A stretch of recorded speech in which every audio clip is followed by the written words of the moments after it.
हुआ तो कालिंजर का राजा बना, प्रतिहार डायनेस्टी का डिमोलाइजेशन हुआ। राजा बनने के बाद खजुराहो की तरफ मूव करता, क्योंकि खजुराहो की कैपिटल हुआ करती थी कालिंजर। खजुराहो में आकर के देखता बड़ी सुंदर जगह है, स्पिरिचुअल प्लेस है। खजुराहो में 64 योगिनी टेम्पल पहले से ही बना हुआ है। ओके। तो 64 योगिनी टेम्पल जहाँ होता है वो प्लेस होता है, स्पिरिचुअल प्लेस होता है। स्पिरिचुअल होने के कारण उसके मन में कल्पना होती है कि माँ को पापों से मुक्ति दिलाई जाए। तो उसने क्या किया, यहाँ पर 85 यज्ञ वेदियाँ बनवाई, तो यज्ञ किया गया। तो यज्ञ करने के बाद वो वापस चला गया और माँ को पापों से मुक्ति दिलाई। ये स्टोरी हमने विकिपीडिया में पढ़ा था। हाँ, लेकिन ये लिखा हुआ है कि उसने, ये देवांगना देसाई ने लिखा हुआ कि मून गॉड और चंद्रमा के मिलन से जो जनरेशन है, लेकिन आज का साइंस अलाउड नहीं करता। आपकी एज वाले थोड़ा बहुत मान लेते हैं, लेकिन यंग जनरेशन बिल्कुल नहीं मानेगी कि जब तक फर्टिलिटी नहीं होगी तब तक कैसे बच्चा हो सकता है। तो कृष्णदेव राय ने, डायरेक्टर और जनरल जो ASI के हुए हैं, उन्होंने चंद्राते ऋषि और हेमावती के मिलन से जो जनरेशन है उसका नाम हुआ चंद्रवर्मन। तो साइंटिफिक ये बिल्कुल सही होता है, क्योंकि जब तक फर्टिलिटी नहीं होती एक ऋषि की जनरेशन तो हो सकती है। इसके बाद ये जो है दोनों ने अलग अलग तरीके से लिखा है। कृष्णदेव राय ने लिखा हुआ यंग लड़की थी, अनमैरिड थी, और देवांगना देसाई ने लिखा हुआ यंग थी पर विडो थी। ये भी दोनों के अलग अलग, उन्होंने अलग अलग स्रोत से लिया गया है।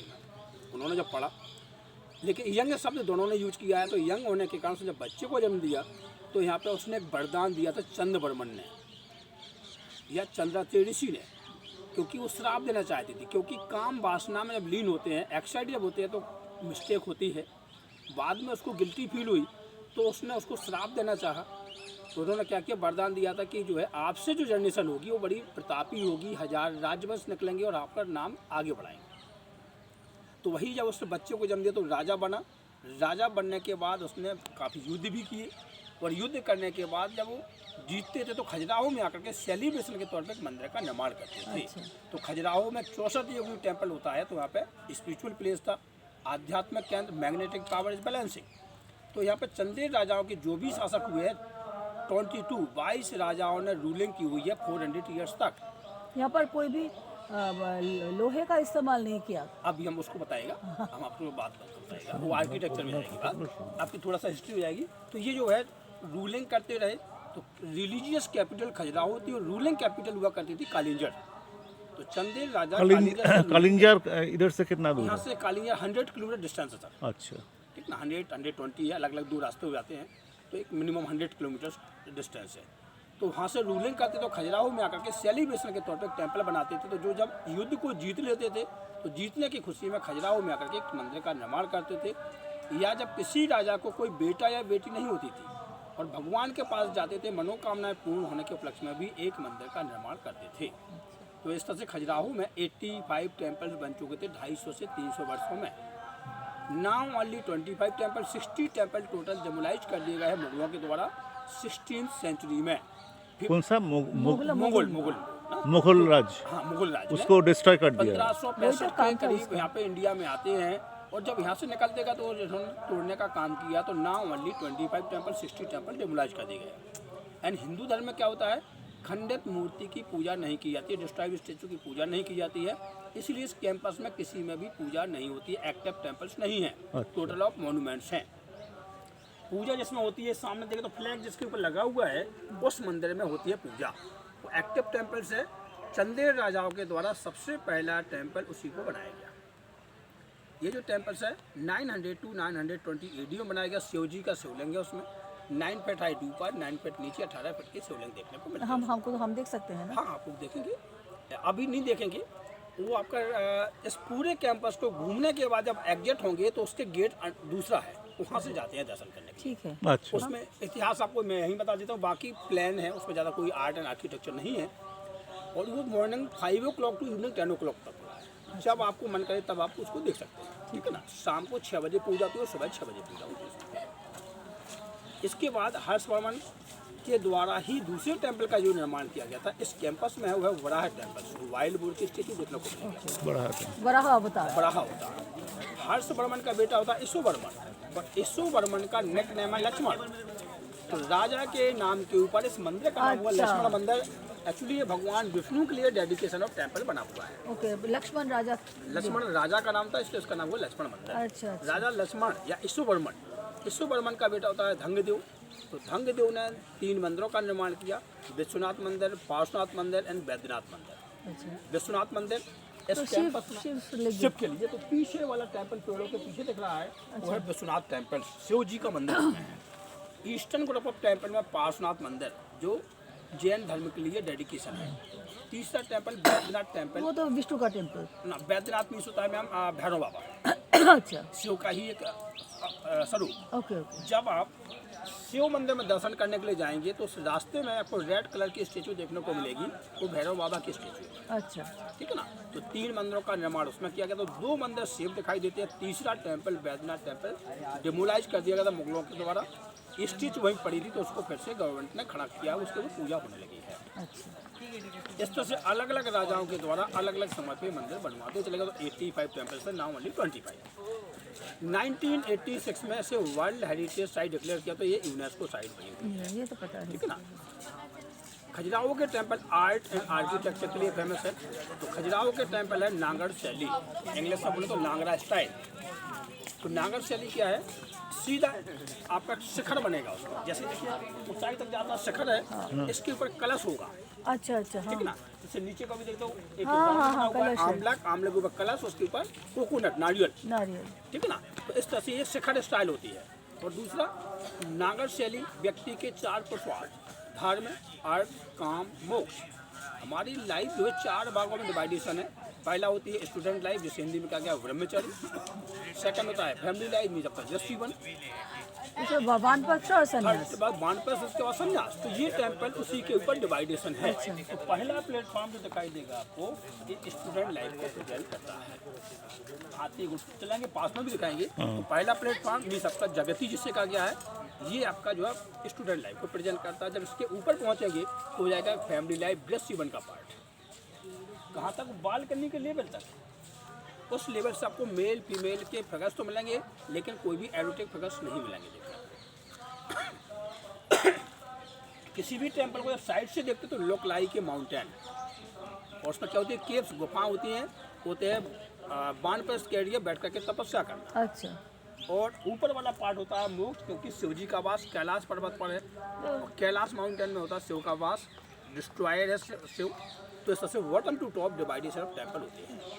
ठीक है ना। तो यह है नागर शैली। नागर शैली के अंदर एक और होती है पंचायतन। पंचायतन लिया गया है संस्कृत से, पंच मीन्स 5, आयत मीन्स आपका स्क्वायर प्लेटफॉर्म पर चारों कॉर्नर में 4 सब टेम्पल्स, एक टेम्पल सेंटर में। तो इस तरह से पंचायतन शैली के मंदिर है। पंचायतन जो शैली का टेम्पल होता है शानदार, SANDHAR, शानदार। इस टेम्पल के जब अंदर जाएंगे तो उसके अंदर भी एक टेम्पल बना हुआ है, उसके अंदर भगवान का स्थान है, और बीच में पूरा राउंड ले सकते हैं। तो होता है शानदार शैली। इसी कैंपस में दूसरे टेम्पल देखने को मिलेगा। जो पीछे वाला टेम्पल है वो है निरंधार शैली, पीछे वाला उधर है, और जगदम्बा टेम्पल, दोनों आपको दिखाएंगे, जगदम्बा दिखाएंगे। अच्छा। तो उस टेम्पल में अंदर परिक्रमा नहीं कर सकते, उसे कहा गया निरंधार शैली का मंदिर। तो शानदार और निरंधार 2 तरह से भी स्टाइल होती है। तो ये central of India, north India, Cambodia, Myanmar, ये सारे के सारे टेम्पल नागर शैली के आपको देखने को मिलेंगे। ओके। एंड वेस्ट की तरफ जाते तो सोमनाथ टेम्पल्स, यदि हम ईस्ट की तरफ जाते हैं तो सूर्य मंदिर कोणार्क का। सारे के सारे टेम्पल नागर शैली के टेम्पल। हाँ हाँ हाँ, वो तो नागर सोमनाथ शैली। का एंड टेम्पल है। साउथ इंडिया में जब जाते हैं तो वहाँ पे मिलेंगे Dravidian art. Dravidian art. Dravidian art, और द्रविडियन आर्ट क्या है, ऊपर सीधा टावरनुमा जाएगा, उसमें होता है गोपुरम। अच्छा अच्छा, नागर शैली में होता है शिखर स्टाइल, और उसमें होता है गोपुरम स्टाइल, सीधा टावरनुमा जाएगा। तो इस तरह से दोनों के अंतर इन मंदिरों में देखने को मिलते हैं। खजुराहो के मंदिरों में कामवा सूत्र का फिगर्स क्यों बनाए गए, क्योंकि 9वीं सेंचुरी के आसपास जैनिज्म एंड बुद्धिज्म का प्रभाव दिखता। 50 से 60% व्यक्ति गृहस्थ जीवन को छोड़ करके मोंक्स हो रहते, संन्यास की तरफ जाते, अच्छा। बैराग की तरफ। अच्छा। तो वापस गृहस्थ जीवन में लाने के लिए इन मंदिरों में एरोटिक फिगर्स बनाए गए। अच्छा अच्छा, उस टाइम क्या होता था, नेचर की पूजा होती थी, और जैनिज्म और बुद्धिज्म मानता था कि हम मोक्ष को जाना है तो हमें बैराग की तरफ जाना होगा, ना कि गृहस्थ जीवन की तरफ। उस टाइम जो राजा थे उन लोगों को लगा सेना कहाँ से प्राप्त करेंगे, हाँ किसके ऊपर शासन करेंगे, आगे जनरेशन खत्म हो जाएगी। तो उन्होंने क्या किया, टेम्पल बनाने का कॉन्सेप्ट लेके आए। और उन्होंने कामसूत्र के फकस बनाने का ऑर्डर दिया, जिससे कि व्यक्ति देखेगा और वापस गृहस्थ जीवन की तरफ गृहस्थी पर उसी अच्छा टाइम थी वाम मार्गीसा का तांत्रिक योगी। ये लोग मानते थे हम गृहस्थ जीवन जीने के बाद भी मोक्ष को जा सकते हैं, जिससे कहा गया संभोग से समाधि की ओर। तंत्र योग साधना का केंद्र तो ये 64 योगिनी है, बाबा गोरखनाथ से आता है, ठीक ना, क्योंकि शिव और पार्वती ने जो तंत्र साधना की, तंत्र साधना से जो एनर्जी प्राप्त की, तो शिव जी से पार्वती जी ने जब शादी हुई, उनकी आलिंगनबद्ध थी, और पार्वती जी ने शिव जी से क्वेश्चन किया कि जनरेशन का आगे की सब कुछ, तो उन्होंने कुछ नहीं बोले कुछ नहीं, और तपस्या में लीन हो गए और गुफाओं में चले गए। और उन्होंने पार्वती जी से बोला कि ये आसन करिएगा आप, ये ध्यान करिए। उस ध्यान से जो अनुभूति हुई था, अलग अलग अनुभूति जो होती गई, वो अनुभूति इन मंदिरों में डिपेक्ट की गई है। तो योग तंत्र साधना का केंद्र जो है, तो वही योग तंत्र साधना पर बाबा गोरखनाथ को प्राप्त हुई, और उन्होंने इन मंदिरों को डिपेक्ट करने के लिए आगे की जनरेशन को दिखाया। तो ये वही जो है योग तंत्र देखने को मिलेगा। तो जहाँ कामसूत्र के फकस है, कामसूत्र के फकस में योग तंत्र मंत्र ये सब कुछ आपको देखने को मिलेगा। जो 9 दुर्गाएं होती हैं, सप्तमात्रा का शाकनी, डाकनी, प्रसाचनी, तो ये जो 64 योगिनी मंदिर है, हाँ, वो तंत्र योग पद्मिनी साधना वैसा का। पद्मिनी चित्रिनी वैसा ना ये पद्मिनी चित्रनी आपको जो मिलेंगी, ये मूर्ति कला की स्टेचूज अच्छा, ये अच्छा, स्टेचू में आपका आर्ट एंड आर्किटेक्चर में आएगा। अच्छा इस तरह की बहुत सारी डिटेलिंग आपको इन मंदिरों में देखने को मिलती है। तो वापस गृहस्थ जीवन में लाने के लिए इन मंदिरों में एरोटिक फकस बनाए गए। दूसरा एक और लॉजिक है, आकाशीय बिजली गिरेगी और टेम्पल डिस्ट्रॉय हो जाएगा, क्योंकि बड़ी सुंदर सी जो बिल्डिंग बनाते हैं उस पर गिरती है, पेड़ों पर गिरती है लाइटिंग, उसको कैसे प्रोटेक्ट किया जाए। तो राजा इंद्र को सहारा लिया गया है। राजा इंद्र एक रसक मिजाज का राजा है। जब वर्षा और बादल होती है तब बिजली गिरती है, तो उसको प्रोटेक्शन करने के लिए इंद्र बड़ा हैप्पी होगा कामसूत्र फकस देख करके, या फिर बिजली नहीं गिरने देगा, जिससे हमारे मंदिर सुरक्षित बच जाएंगे। इस थीम के साथ भी इन मंदिरों को बनाया गया है। तीसरा कॉन्सेप्ट, आकाशीय बिजली को कहा गया है दामिनी।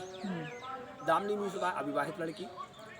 कामसूत्र फकस देख करके शर्मा जाएगी, यहाँ पे बिजली नहीं गिरेगी, जिससे हमारे मंदिर सुरक्षित बच जाएंगे। चौथा कारण एक है, जो हेमावती थी, बच्चा देने के बाद उसके आगे कोई शादी नहीं की और कोई बच्चे नहीं हुए, और लाइफ उसके जीवन में जो घटनाएं घटी, अच्छा या बुरा, क्योंकि हम आपकी बॉडी जो है ये सब कुछ नीडेड है, संभोग भी आवश्यक है, एनर्जी भी आवश्यक है, भोजन भी आवश्यक है। तो इसी तरह से ये जो सब कुछ था उसके जो माइंड में आया, उन्होंने अपनी जनरेशन को ऑर्डर दिया।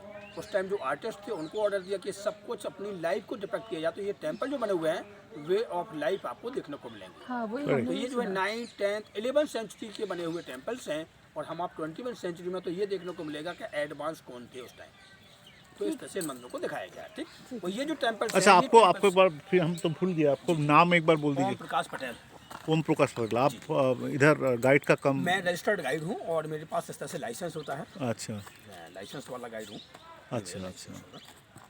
आप कितना साल से? 20 साल से 40 ईयर्स, ना 20 ईयर्स। 20 ईयर्स गाइड का कम कर रहे हैं। Okay, thank you. जी।